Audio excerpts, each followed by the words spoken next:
우리 한번 따라 합시다. 나만 잘하면 된다. 해보자. 옆에 분들 한번 고백합시다. 니만 잘하면 된다. 해보자.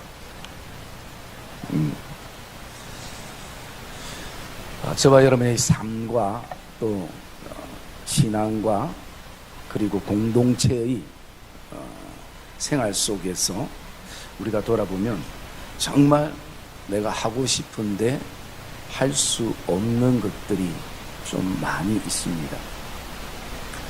그럴 때 마음이 많이 안타깝기도 하죠. 그런데 또 반대로 내가 오늘 할 수 있는데 안 하는 것도 굉장히 많이 있습니다. 그러기에 저는 연애와 결혼에 대해서 이렇게 생각을 해봤는데요. 연애 때에는 어쨌든 결혼하기 위해서 아내의 손을 잡고 다니기도 하고 또 나가서 뭐 좋은 말도 하기도 하고 또 참기도 하기도 하고 그렇게 했었는데 결혼을 하고 나서 손잡은 지가 언제인지 모르겠어요. 그리고 가족을 존중하는 마음으로 식당에 가서 의자를 빼준 적도 사실은 없고 또 편하게 타기 위해서 차문을 열어준 적도 사실은 별로 없었던 것 같아요. 연애 때는 분명히 했었는데 결혼 이후에는 그런 것들이 다 사라져 버렸어요. 왜 그럴까 생각해 보니까 사랑하지 않기 때문이 아니라 사랑하지만 사랑이 식어버리거나 아니면 표현을 잘 하지 않거나 그런 어떤 상태인 것 같습니다. 여러분, 이런 어떤 우리의 생활이 신앙적인 측면에서 접목을 해보면요, 우리는 주의 순결한 신부이고 그리고 주님과 결혼한 사이입니다. 그럴 때에 정말 주님과 연애할 때는 참 주님이라는 단어만 생각해도 가슴이 설레이기도 하고 많은 감사의 눈물을 흘리기도 했었습니다. 그런데 지금은 그 눈물이 다 다른 곳으로 사라져버리고 그냥 단지 내 인생을 위한 눈물만 남아있는 것이 우리의 모습이기도 하는 것입니다. 마치 이것은 내가 예수 그리스도를 믿음을 통해서 천국 티켓을 이미 손에 쥐어졌기 때문에 천국 갈 때까지 그냥 버티고 사는 그런 어떤 모습과 같을 수도 있는 것입니다.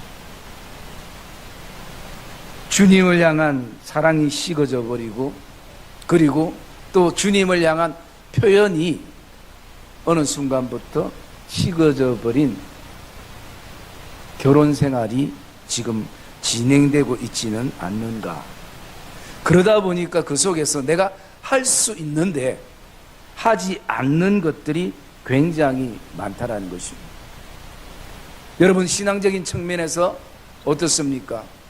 예배, 그리고 기도, 그리고 성경을 읽는 것, 그리고 전도하는 것, 그리고 봉사하는 것, 이 모든 것들을 돌아보면 하고 싶어도 못하는 것이 아니라 어쩌면 할 수 있는데도 하지 않는 신앙의 요소가 굉장히 많이 있을 수가 있다라는 것입니다. 여러분, 사실은 오늘 이 설교 제목이 좀 부담되기도 하죠. 나만 잘하면 된다. 원래 설교 제목이 니만 잘하면 된다는데 너무 충격적일 것 같아서 나만 잘하면 된다. 해보자 라는 이 제목으로 이 본문을 택했었는데요. 이 본문을 택하고 또 이 설교 제목을 택한 데는 사실은 오늘 설교는 성도들을 향한 것이 아니라 어쩌면 저를 향한 설교이고 메시지인 것을 제가 느끼게 됩니다. 어느 날 제 마음속에 이런 생각이 들었습니다. 성도들을 향해서 이렇다 저렇다 하지 말고 목사 니만 잘하면 된다. 저는 지금까지 성도들이 좀 못 받쳐줘서, 교회가 좀 작아서, 재정이 좀 없어서 그렇게 생각을 하기도 했었는데요. 마치 그것은 하나님이 저에게 하시는 음성처럼, 아니다, 너만 잘하면 돼. 너만 잘하면 다 해결돼. 그래서 제 마음속에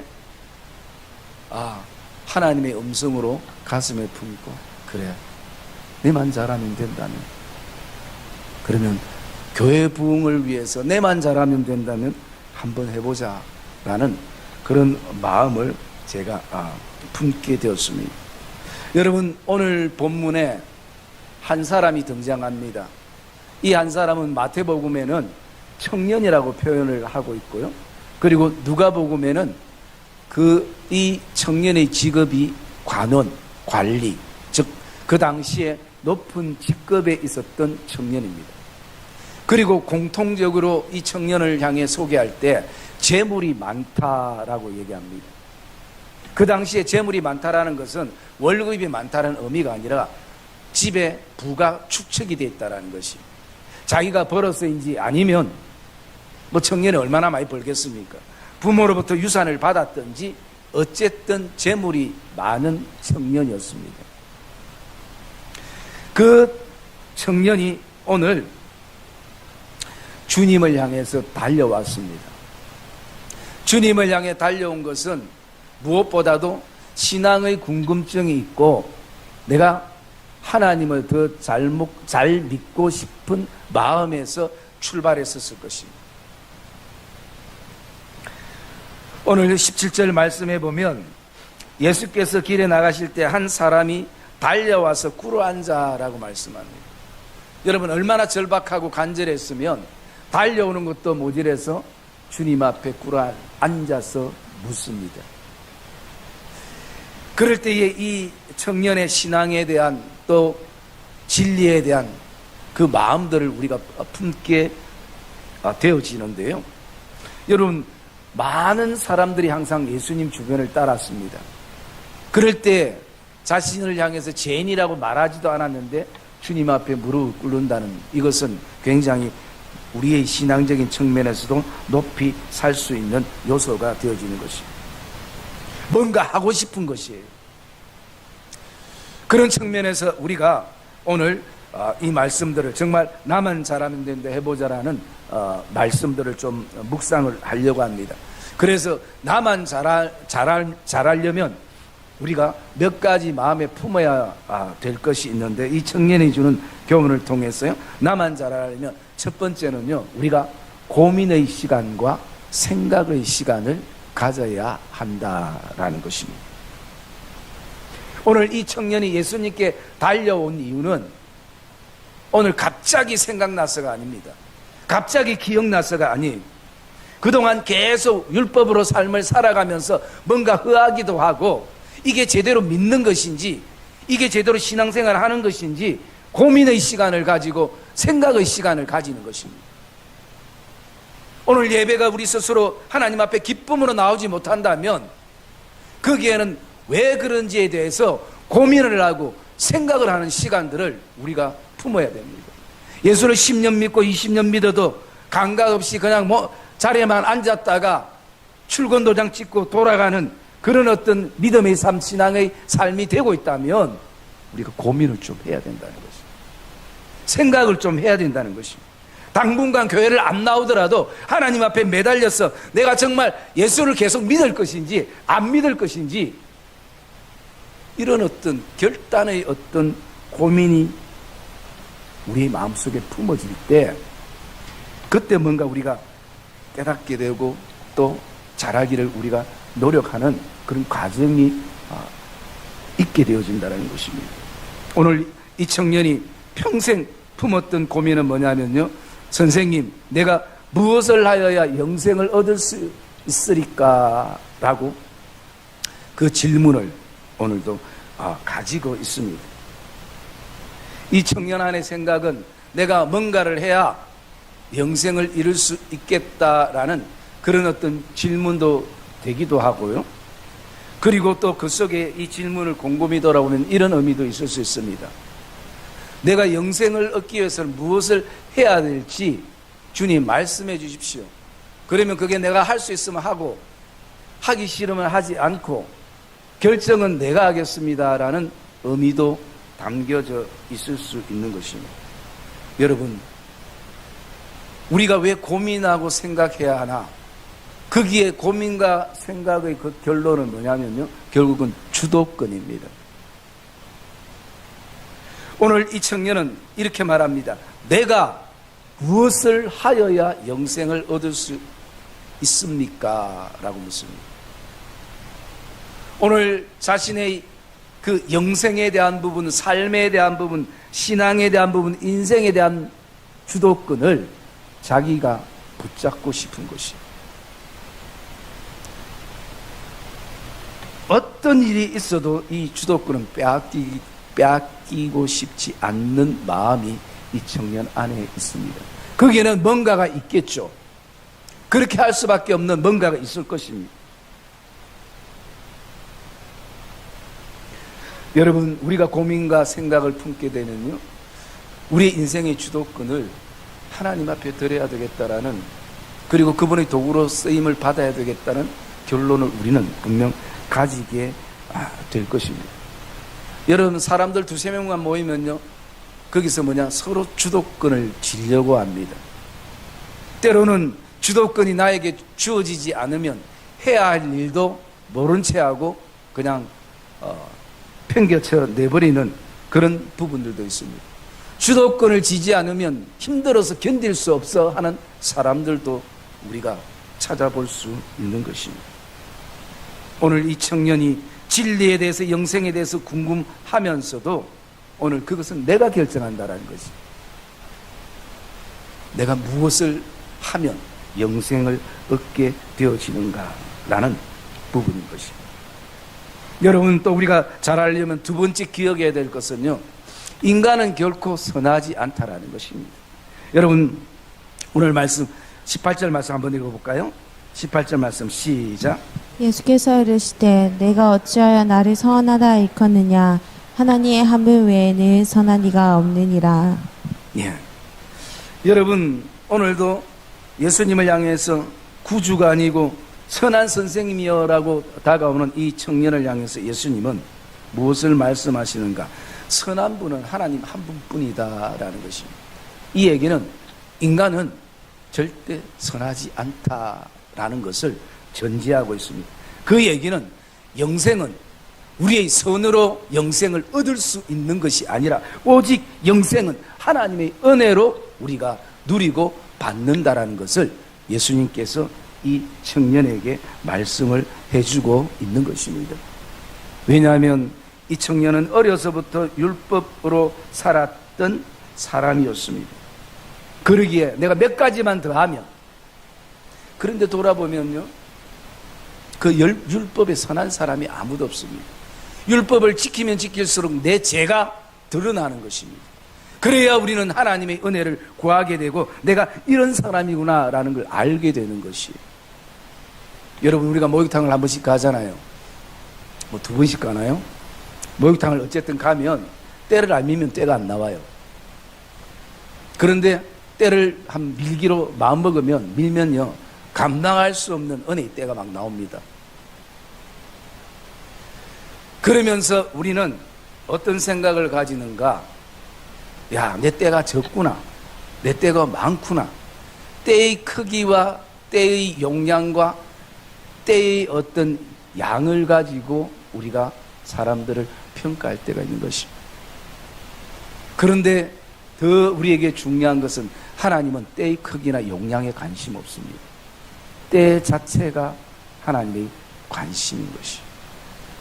그러기에 오늘 인간은 선할 수도 있지만 영원한 선함이 없다라는 것을 주님이 말씀해 주고 있을 때에 이 청년에게 무엇을 말하는가? 너희 신앙생활의 기초가 뭔가? 그것을 다시 한번 물어보시는 질문이기도 합니다. 그게 율법이 되든지 아니면 나의 어려운 행위든지 남들이 하지 못하는 그런 어떤 종교적인 행위든지 그것에 기초가 되어지면요, 우리는 항상 두 가지 시각으로 사람들을 바라봅니다. 첫 번째는 정죄의 시각이에요. 나는 이렇게 하는데, 나는 이렇게 믿는데, 나는 이렇게 기도하는데, 나는 이렇게 예배하는데, 나는 이렇게 섬기는데 당신은 왜 못해? 여러분, 항상 이 시각인 것이. 그리고 또 반대로 나는 하지 못하는데 누군가 하게 될 때 그 사람들을 바라보는 시각은 어떤 시각이냐면 신앙의 질투심이 일어나는 것이죠.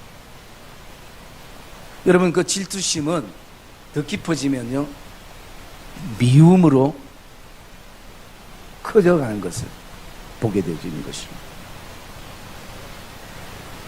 오늘 내 신앙의 기초가 나의 행위에 두고 있으면요, 사실은 이 두 가지밖에 안 빠집니다. 여러분, 내가 아무리 어렵게 살아도 구약의 시대처럼 율법이 10가지가 아니고 율법이 670가지의 율법이 있는데 그것을 온전히 지킬 사람은 아무도 없는 것입니다. 여러분, 그러나 반대로 예수 그리스도의 은혜가 내 신앙의 기초가 되고 그리스도가 내 신앙의 기초가 되어지면요, 두 가지 반응이 우리에게 옵니다. 첫 번째는 뭐냐면 격려하게 되는 것입니다. 그래요, 부족하고 연약하지만 괜찮아, 힘내, 등을 두들겨 주는 것이. 그러면서 그 속에 무엇을 보냐면 그 연약함 속에서도 여전히 일하시는 성령의 일하심을 보게 되는 것이. 다시 일어설 수 있을 것이. 힘을 내라고 그렇게 격려합니다.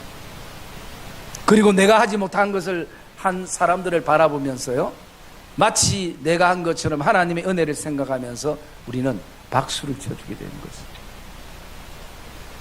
여러분, 누군가가 눈물을 흘릴 때 그 눈물을 위로하면서 그리고 함께 슬퍼해 주는 것보다 더 어려운 게 뭔지 아십니까? 나보다 더 잘한 사람, 또 나보다 더 열심히 하는 사람을 바라보면서 내가 못한 못까지 해줘서 너무나 고마워 그러면서 박수 치는 것을 사실은 더 어렵습니다. 그게. 그런데 오늘 예수 그리스도의 은혜가 내 신앙의 기초가 되면요, 우리는 내가 하는 것이 아니라 내 안에 주의 은혜가 격려케 하고 주의 은혜가 오늘도 질투가 아니라 그분들을 향해서, 그 기간을 향해서 박수를 치주게 된다는 것입니다. 그래서 우리는 오늘도 분명 기억해야 될 것은 영생은 하나님의 은혜로 이루어지는 것을 우리가 다시 한번 이 청년의 모습 속에서 우리가 기억을 해야 하는 것입니다. 그리고 세 번째, 우리가 잘하기 위해서는요, 하나님의 은혜가 뭔지를 알아야 되는 것입니다. 여러분, 오늘 말씀 21절 말씀 한번 읽어볼까요? 21절 말씀 시작. 예수께서 그를 보시고 사랑하사 이르시되 내게 아직도 한 가지 부족한 것이 있으니 가서 내게 있는 것을 다 팔아 가난한 자들에게 주라. 그러면 하늘에서 보화가 내게 있으리라.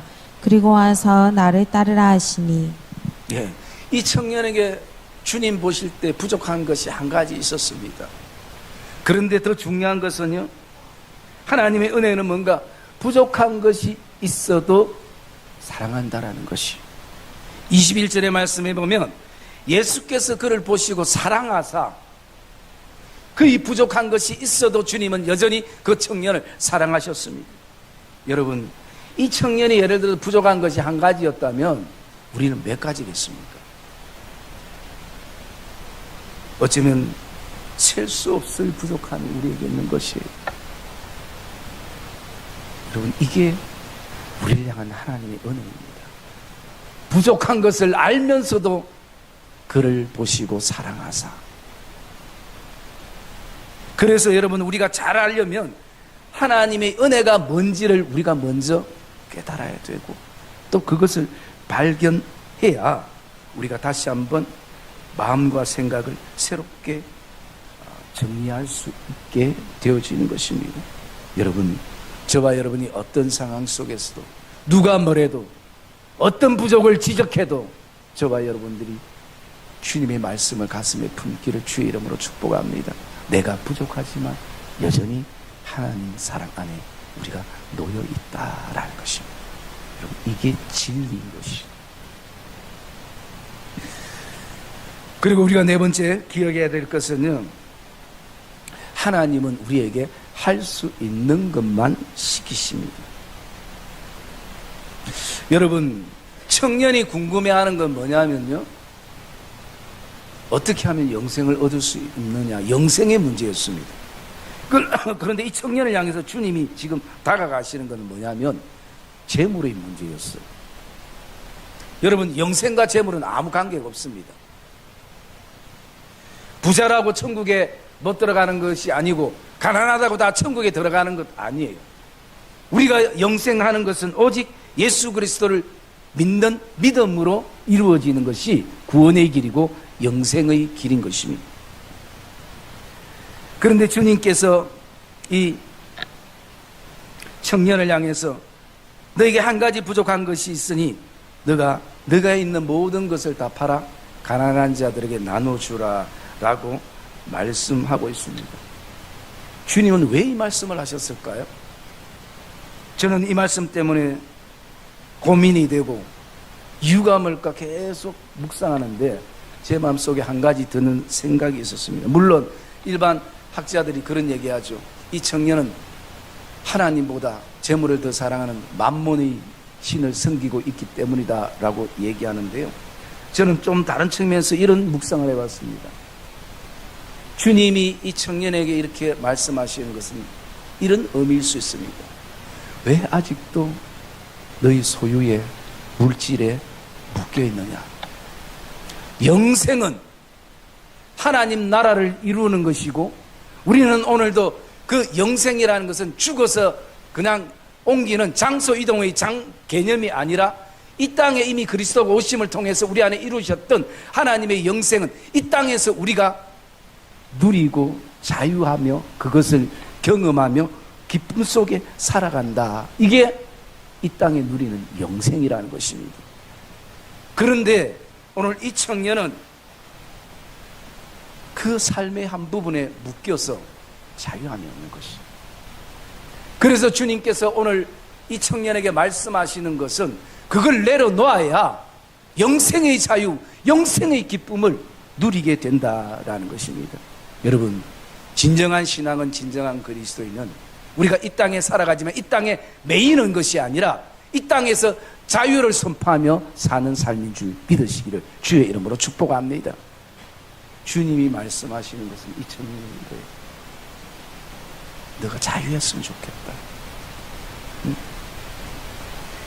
자유하다가도 그것만 생각하면, 기쁨을 누리다가 그것만 생각하면 속상하고 억울하고 분하고 고통스러운 우리를 묶어놓은 내 인생의 1%가 우리에게 있다면 그게 뭔지 우리는 또 묵상하며 나가야 할 것입니다.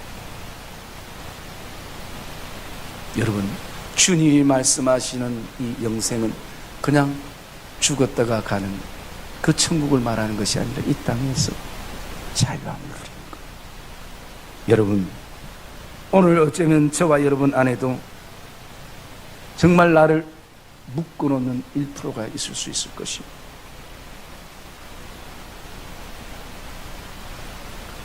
제가 이 설교를 이제 제 설교 자료를 찾아보니까 언제 했는가 보니까 2013년도에 그 1% 속에 숨겨진 99%라는 제목으로 설교를 한 자료가 있더라고요.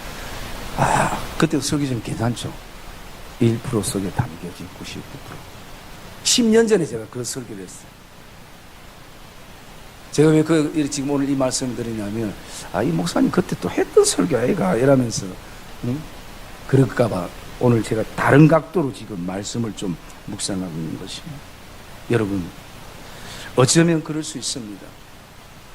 이 청년의 아픔은, 이 청년의 그 근심과 걱정은 다른 것이 아니라 정말 숨기고 싶은 1%. 하나님, 내가 오늘도 이 1%를 감추기 위해서 99%는 더 열심히 최선을 다하겠습니다. 오늘도 그가 고백하고 있지 않습니까? 내가 그동안 살인한 적 없습니다. 간음한 적 없습니다. 도둑질한 적 없습니다. 거짓 증언한 적 없습니다. 누군가를 속일 것을 빼앗지 않았습니다. 부모를 공경했습니다. 그러면 되지 않습니까? 그러나 이 1%만큼은 내가 주도권을 가지고 살면 안 되겠습니까? 그러나 그 1% 안에 이 사람의 모든 것이 담겨져 있어요. 여러분, 저와 여러분은 감추고 싶은 1%가 무엇입니까? 여러분, 이것만큼은 내가 주도권을 붙잡고 살고 싶은 삶의 영역은 무엇입니까? 여러분, 우리는 얼마나 어리석은지 지금 내가 움직이는 이 손가락 하나하나도 내 힘으로 움직이는 것이 아니라 하나님이 은혜 주셔서 움직이는데 오늘 내가 주도해서 다 움직이는 것처럼 그런 착각 속에 우리가 오늘도 살아갈 때가 많은 것이에요.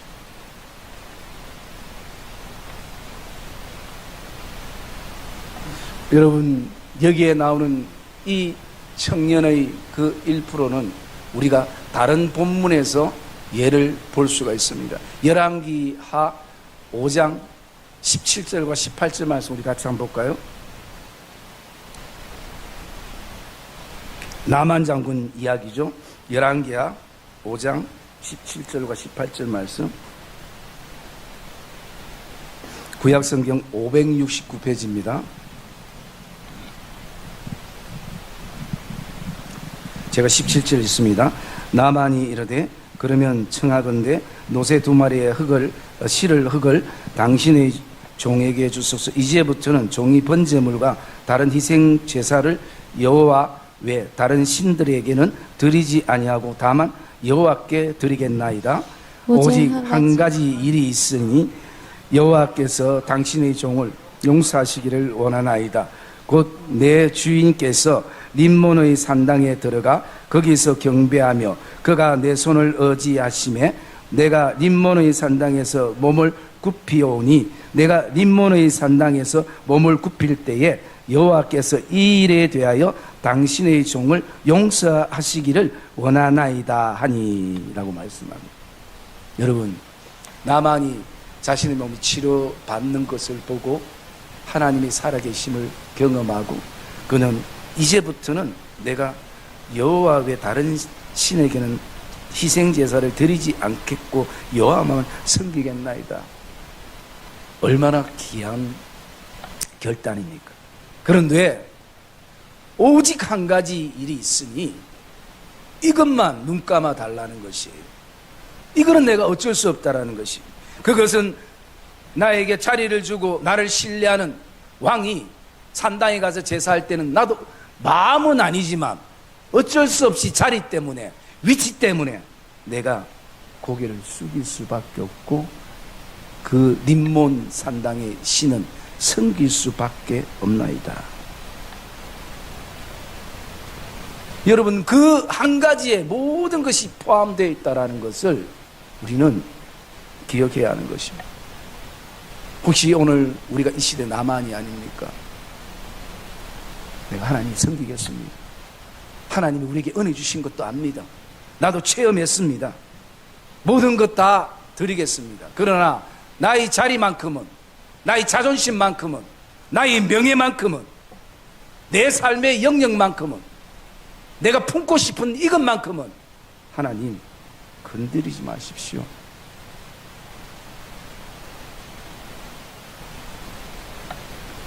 이 청년의 모습이나 이 나만 장군의 모습이 별반 차이가 없다라는 것을 우리가 알게 된 것입니다.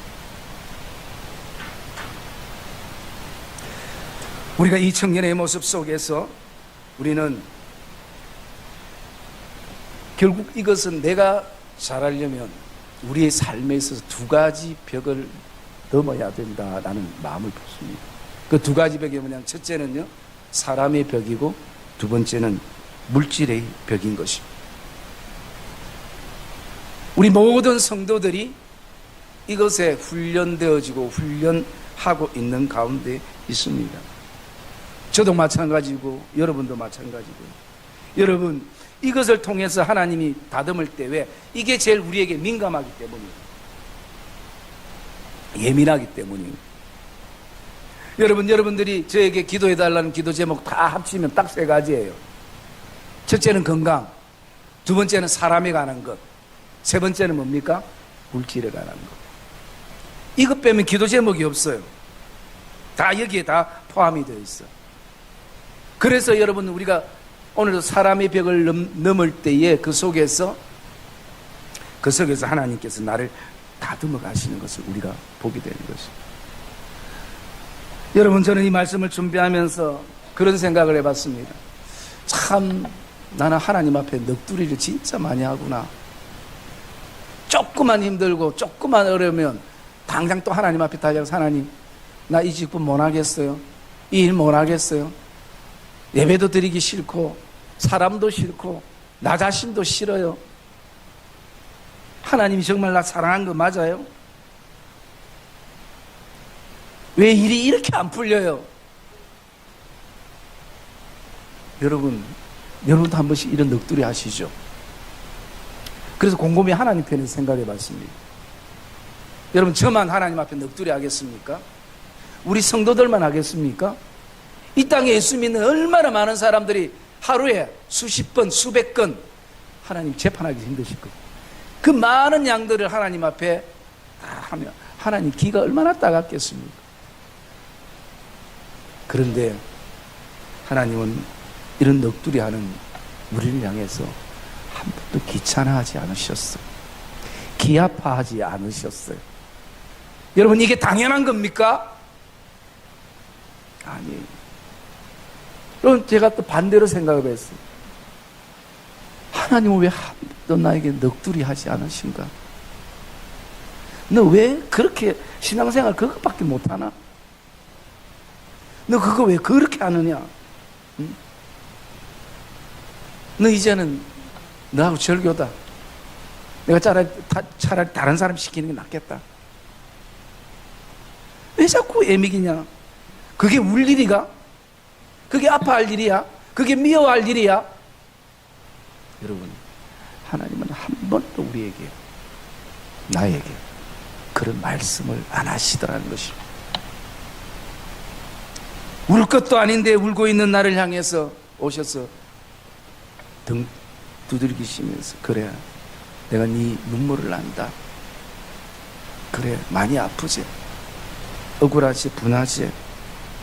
조금만 사랑으로 견디자. 믿음으로 견디자. 인내하자. 우리 함께 해보자. 할 수 있다.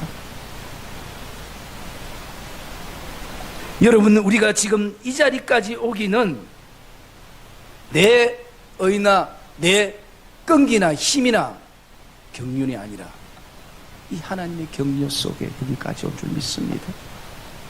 앞으로도 우리가 나아갈 길, 돌짝밭길이 되어지고, 또 때로는 다윗이 고백했던 것처럼 오늘도 험한 꼴짜기가 된다 할지라도 하나님의 격려는 계속될 것입니다.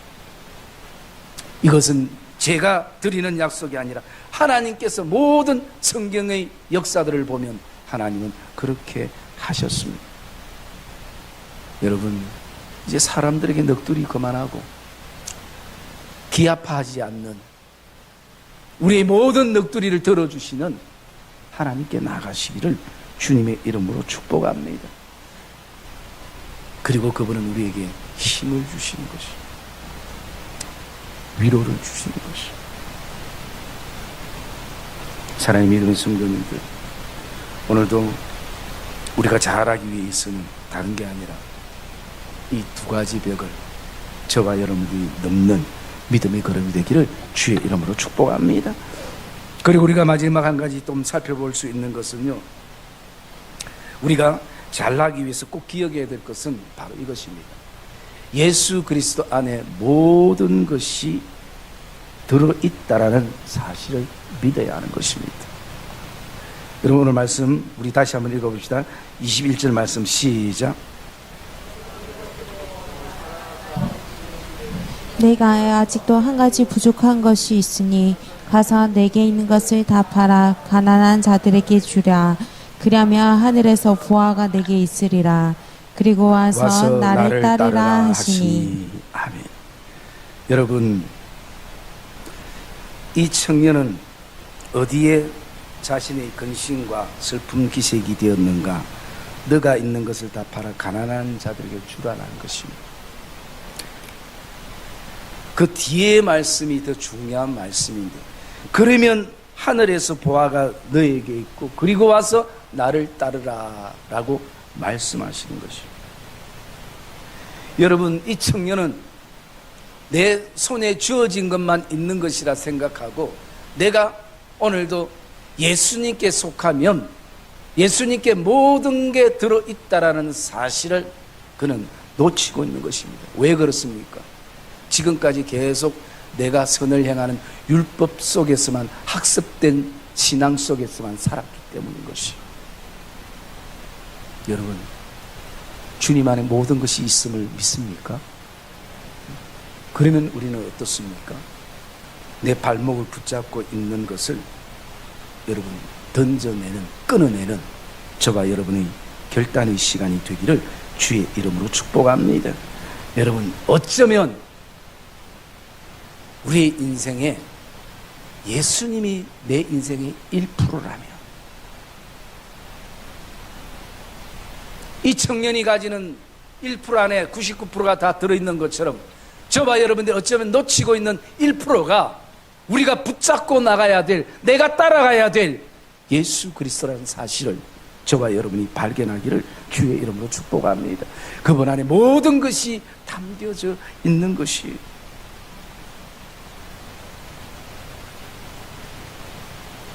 이 청년이 이 얘기를 듣고 그 사람은 재물이 많은 거로 이 말씀을 인하여 슬픈 기색을 띠고 근심하며 가니라 라고 말씀합니다.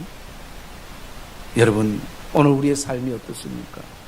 재물이 많아서 근심되기도 하고요, 뭐가 많아서 풍족해서 근심되기도 하고, 반대로 너무 적고 없어서 근심되기도 하는 것입니다. 여러분, 우리의 인생은 이래도 근심이고 저래도 염려와 걱정인 것입니다. 여러분, 그러나 예수 안에 모든 것이 들어있고 오늘 내가 예수의 제자로 따르면 어쩌면 이 청년은 13번째의 예수님의 제자가 될 수 있는 좋은 기회이기도 하는 것입니다. 어쩌면 평생 은혜 속에 살 수 있는 기회가 되어질 수도 있는 것입니다. 어쩌면 평생 하나님이 주시는 자유함 속에서 오늘도 노래하며 살아갈 수 있는 청년이 될 수도 있는 것입니다. 여러분, 이 은혜가 우리에게 있기를 주의 이름으로 축복합니다. 이 말씀이 저와 여러분 안에 오늘도 근심이 되고 걱정이 되고 염려가 되는 말씀이 아니라 이 말씀이 저와 여러분의 삶 안에 축복의 말씀이 되고 위로의 말씀이 되고 생명의 말씀이 되는 이 복된 주일이 되시기를 주의 이름으로 축복합니다. 오늘 우리가 놓치고 있는 1%가 예수 그리스도가 될 수 있다라는 것, 오늘 저와 여러분들이 우리 안에 정말 하나님께서 다시 한번 내가 잘하고 싶어도 잘 안 됐던 삶의 영역이 있지만 반대로 오늘도 내가 할 수 있는데 안 한 것들이 있다면 그 부분만큼이라도 우리 다시 한번 해보는 복된 믿음의 성도들의 삶이 되시기를 주님의 이름으로 축복합니다.